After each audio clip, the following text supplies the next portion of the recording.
مسئله را نزد ما گذاشتن که جواب او را بگویید که این چی بود؟ تقدیر چیست؟ اگر تقدیر امر ازلی است، پس دوزخ و بهشت برای چیست؟ و اگر اختیار در کار است، پس تقدیر چی معنا دارد؟ لطفاً از کتاب معتبر و احادیث های صحیح جواب دهید. راستی بار این مسئله هست که من بر این جواب گفتن نمیتونم و شما را قانع کرده هم نمیتونم.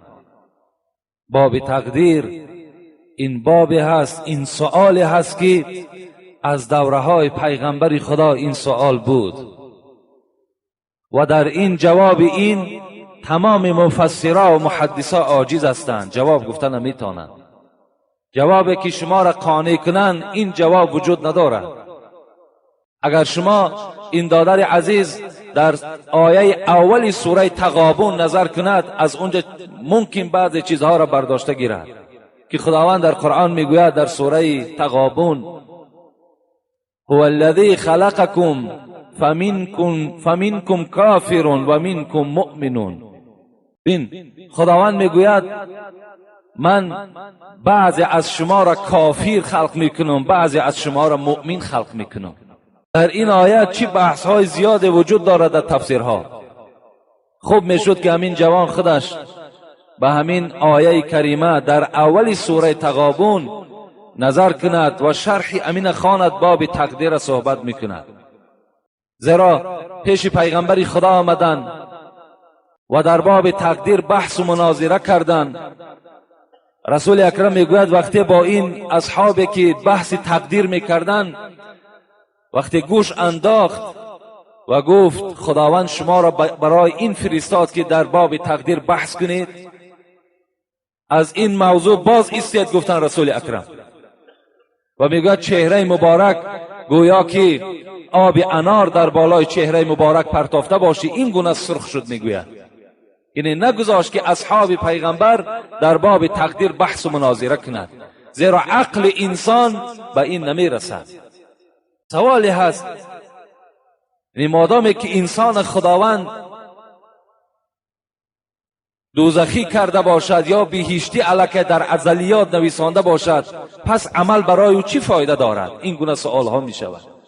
نزد پیغمبر خدا آمدن گفتن ای پیغمبر فلانی بیمار است، اگر وی را ما طبابت کنیم آیا در تقدیر الهی یگان تغییرات پیدا می شود؟ رسول اکرم گفتن هی من قدر الله، اگر وی شفا یابد همون هم از تقدیر الهی است. حضرت مولوی را خدا رحمت کنند میگوید نه جنبد هی جنبنده ز یک سو، نخواهد تا که جنباننده او. هیچ چیز از جای خودش جنبیده نمیتواند، هیچ کس یک عمل خیر و شر را کرده نمیتواند تا اگر پروردگار راضی نباشد. نه جنبد هی جنبنده به یک سو، نخواهد تا که جنباننده او. که شاه از پیش خود شاه از کجا شد، کجا سائل ز پیش خود گدا شد. حضرت مولوی را نظر کنید میگوید این شاهایی که امروز بالای تخت نشسته و شاهی میکنند آیا اینا از پیش خود شاه شدند؟ نه، بلکه تقدیر الهی همین بوده است که این جوان یا این مرد یا این زن باید که پادشاه شود. کجا سائل ز پیش خود گدا شد.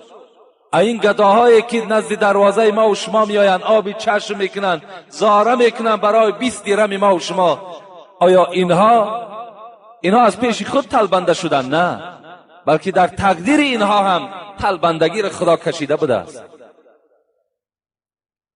اگر نقاش نیکان را سریشته، در اینجا زیشتان را کی نوشته؟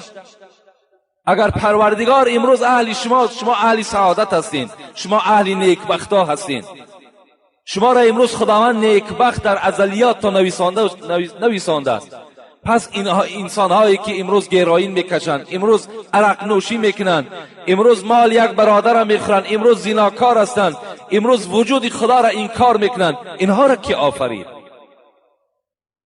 اگر نقاش نیکان را سریشته، در اینجا زیشتان را کی نوشته؟ حضرت میگوید همه در حکم تقدیرش دوانند، به هر سویه که میخواند روانند. همه اینها در همون تقدیری که خداوند برای اینها کشیدگی است در همون راه رفته ایستادند. حتی میگوید مولوی بخاری سوی کافر هم مبینی مبادای فروزت شمع دینی. حتی کافر میگد با یک طریق حقارت نگاه نکن، شاید که انا همون کافر باز همین اسلام قوت ببخشد. تو از کجا میدانی؟ چندین کافرها امروز در کتابا ما و شما میخوانیم که از تمام دولت‌های مترقی اسلام میارند در آخر عمرشان. معلوم شد که اینها در ازلیات اینها خداوند یک دوره را به کفر کشیده بود و این دورش باز آخر عمر اینها را باز به اسلام مبدل گردانیده است. این در ازلیاتش بوده است. از این خاطر هر عملی شما، انا همین آمدن شما به مسجد در ازلیات شماست. از اینجا با سلامت خانه رفتن شما در ازلیات شماست. همه عمل شما به تقدیر وابسته است. وقتی حضرت عمر به ملک شام رفتن، نماینده ها آمدن که ای عمر، در ملک شام کسل وبا آمده است، کجا می روی؟ حضرت عمر در جاش ایستادن و با عسکرها امر کرد که پس می گردیم، باز مدینه می رویم.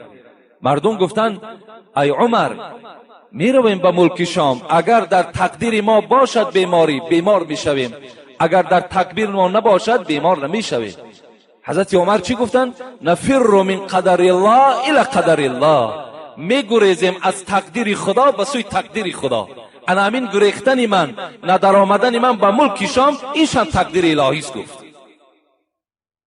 از این خاطر در باب تقدیر بحث های خیلی زیاد است. من علل خصوص از جانب خودم گپ میزنم، من عاجز هستم، من جواب تقدیر به هیچ کدام شما معین کردن نمیتونم. اگرچه حدیث های زیاد خواندم، اگرچه آیه های زیاد در قرآن تفسیرهاش نگاه کردم، لیکن هیچ خلاصه برآوردن نمیتونم. در هر یک سوالی او باز یک سوال دیگه پیدا میشه. از این خاطر از همه شما جوانای عزیز، علل خصوص از این برادر کلخاز آبادی، خواهش من این است که در باب تقدیر بحث مناظره نکن، فقط به سوی پروردگارت راست شو، از خدا بترس، انشاءالله تو نیکبخت میشوی. داملای عزیز، من صنف 10 میخوانم، روزهای جمعه میخواهم و دوست میدارم که در صحبت شما اشتراک کنم، لکن در درس مکتب هستم. اگر معلم را فریب دهم یا یگان بهانه کنم و مرا جواب دهد، من گناهگار میشوم یا نه؟ یعنی این جوانی که از ما خواهش کردن تا که معلم خود فریب دهد یا یک بهانه پیدا کند و آمده فرض الهی را ادا کند، من بر این جوان که چندین بار من این جواب گفتم باز میگویم و خواهد گفت، این است که وقتی که تو الله که معلم خود فریب میدهی یا یک بهانه میکنی، تو در 2 گناه مبتلا میشوی. در 2 گناه، یکی فریب دادن، دروغ گفتن، این خود گناه است. دوم جهل و جاهلی و بیدانشی تو خودش گناه است. از این خاطر از همه شما دادرای عزیز خواهش میکنم که کدام شما اگر مکتبی میاینا میخوانین، اگر در صنف هم که شما باشین، تصور کنین که شما در نماز جمعه هستین. ترا نیت نیک است، لکل امرئ منهم ما نوا گفت است پیغمبر. از برای هر یک شخص میرسد آن را که نیت میکند. نیتی تو نیک است، دلی تو به نماز جمعه میسوزد، خداوند تو را از ثواب این جمعه برخوردار میکند. فقط از درس نگریز، درس ترک نکن، بلکه در درس اعلاچی باش، بلکه در همون مکتب تو نمونه باش. این است برای ما و شما افتخار. حضرت مولوی خدا رحمت کنند میگوید همه شرمندگی ها از دروغ است، چراغی راستان دائم فروغ است. و دنیا اینقدر دارد خجالت، چی باشد خجلت روز قیامت. همه شرمندگی ها از دروغ است.